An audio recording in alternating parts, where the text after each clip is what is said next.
আমরা এই উদযাপনটা করতে পারছি।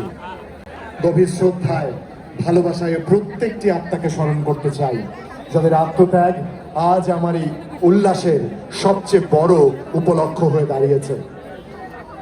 যেই প্রান্তেই থাকুক, সৃষ্টিকর্তার যত কাছেই তারা থাকুক, ঠিক সেখানটা থেকে দেখতে পান বাংলাদেশের মানিক মিয়া অ্যাভিনিউর এই খণ্ডভূমিটা এখনো তাদের জন্য চির উজ্জ্বল। তাদের প্রতি ভালোবাসা, শ্রদ্ধা নিশ্চয়ই আমাদের আগামীর দিনের অনুপ্রেরণা হয়ে থাকবে।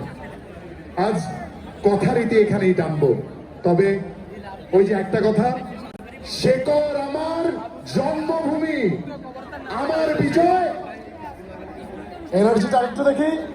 শেকর আমার জন্মভূমি, আমার বিজয়। শেকর আমার জন্মভূমি, আমার বিজয়। শেকর আমার জন্মভূমি, আমার বিজয়।